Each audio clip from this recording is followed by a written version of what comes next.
Hi everyone, we are the Gender and Family Group. I'm Connor, I'm Lauren. I'm Mariah. I'm Alana. and for our project presentation, we put together a little spoken word piece, From Women on the Edge of Time. and we took some quotes from the book and put in some issues from history of schooling as well as modern day issues that we see in our culture today, and just put together a little something for you guys.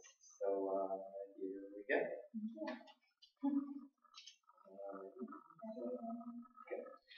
We are on the edge of time. Hearing she is on the large side, I don't think she'll do. Seeing a potential president calling women fat pigs, dogs, sloths, and disgusting animals. Women are not just tropical fish you keep in your living room marriage after marriage. Oh, they die easily, those neon tetras. Just buy more when the tank runs out. We see men with multiple girlfriends sleeping around, flirting and admiring others, getting respect from their peers. They're supposed to catcall. Oh, but women shouldn't get upset about it? No. We should be happy that we're getting attention. We shouldn't be on the edge. We hear boys tell ugly girls that they should be glad that they're getting attention. Saying that it is okay to rate a person on a scale from 1 to 10 based on sexiness and attractiveness. This is how our children are growing up. This is how we grew up. Having a number objectifies and defines us. We are human beings. Reducing the complex parts of us and our soul to a number is not okay. We are not prizes. We are not replaceable. We are not worthless. We are on the edge of time. There is nothing for women to see but troubles. People tell us that we should smile. Most people are criticizing Hillary Clinton for not smiling more in television. When they should really talk about what she speaks about,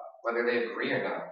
We are on the edge. Hearing people talk about how a woman should be on an American bill. And then complain because Harriet Tubman doesn't look feminine enough, isn't smiling. We are being told that we shouldn't wear a shirt that exposes our shoulders. That we have resting bitch face. That we distract while being on the edge. I have a face, a body, a mind, and I can do what I'd like with it. Don't tell me how to express myself. Don't tell me that you don't like girls who wear makeup and expect me to change for you. We are on the edge. When we hear people justifying the abuse of young girls. She shouldn't have dressed that way because it just draws attention. Why are people ignoring the abusers instead of being on the edge?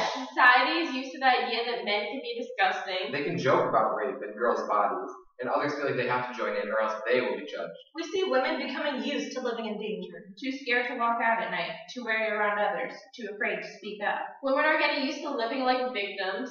We see people laughing at a Columbia University student who's carrying her mattress around campus because she was raped by another student. She's doing this so people will recognize that the university is doing nothing for her. Some people are on the edge of time, cheering her on for this display. Others are saying that she just needs to get over it. Society is a double standard. Women are sluts when they have sex with men, but men are applauded for banging multiple women because they are men. Boys will not be boys if they are objectifying and abusing their women. We are on the edge. Seeing us being taught we want sex when we feel unhappy or lacking something. But often what we want is something higher. We deserve something higher. We all need to be on the edge of time. We are on the edge of our patience, seeing society trying to put strict labels on a person's identity. America is not free when a woman cannot go into a woman's bathroom because she was physically born a man. There is no ideal man or woman. A man respects us more if you have his baby. We are on the edge of time. We still see women with nothing in life but having babies and cooking and cleaning the house. But how can we have a man's baby if he can't respect us first? How can we live in this world that tells us to expect disrespect from men because of our sex? How can you tell me that my gender defines my role in life? 5,000 more chimpanzees, prisoners, women on welfare, they disposed of her. We live in a time where families on welfare are looked down upon and judgment is passed based on their socioeconomic status. A time where black families are stereotyped as being on government assistance. We hear terms like welfare queen and watch as wrong judgments are placed when in reality, Almost 50% of welfare families are white. You'll do what women do. You'll pay your debt to your family for your blood. We have to fight for every achievement. we are looked down upon for our professional path. Oh, you should be a teacher. Oh, don't you want to be a nurse? Why don't we celebrate the women historically led these jobs? And why, when we do become successful or independent, we're exposed to so much more criticism and judgment than men. Is my skirt too short? Is my makeup too heavy? Or maybe not enough? How can you take me serious without wearing eyeliner? Are you serious? How can you base my worth off of my outer appearance? We are on the edge of time, and we teach young girls to be sweet, ladylike, soft, and humble. To listen to what they are told, to respect men. That little boys will be mean to you if they like you. We ingrain in these girls that it is okay to be disrespected by males, that it is okay to be pushed around. All our lives we've been pushed around by a father, By a brother, by schools, by bosses, by cops, by doctors and caseworkers. and pimps and landlords, by everybody who could push. We are Society needs to understand how to see when we are on the edge. There is no ideal way a woman should look. A face and voice and body seems female, if not at all feminine.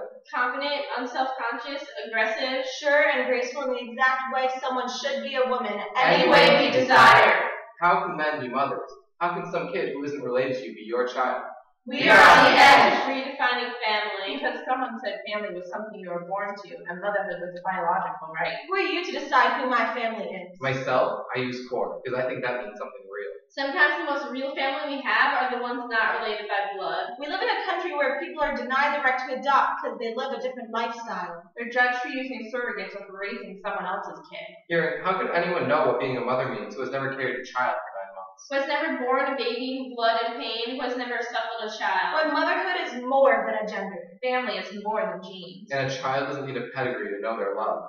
How are people judging different countries and cultures? Why can't we just worry about our own? People all around the world grow up in completely different ways and have their own traditions and life lessons. Let each culture sweat their own rituals together. African cultures are extremely community-based and close, with women running the homes and villages.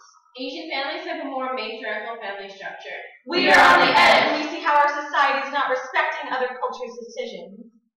All our society does is judge and hate and are misunderstood, trying to find ways to make these cultures more like our own. But what is America? America is a melting pot of cultures? When are we going to embrace it? How come we need to define families as black, white, Hispanic, Asian, Islamic, or something else? Why can't we all be American families? Families from different countries came to America for the world's highest standard of living. They came here to go to school, get a job, and restart their life.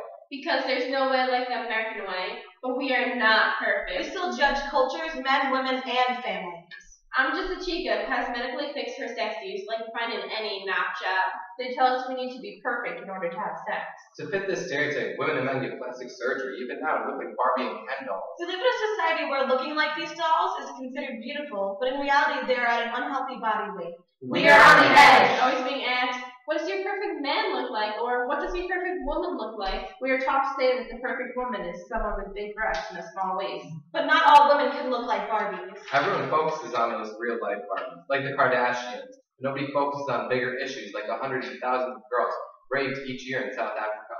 Sometimes you get by on one nights or weekends till you turn up a prospect. We are on the edge of time. Worried about getting knocked up after one-nighters that we were supposed to have. We are afraid that we will be alone to take care of the baby when it's not only mine, but ours. We have no more mental capacity than a genetically improved ape. Every day women are put down saying they aren't smart enough, they aren't as smart as men.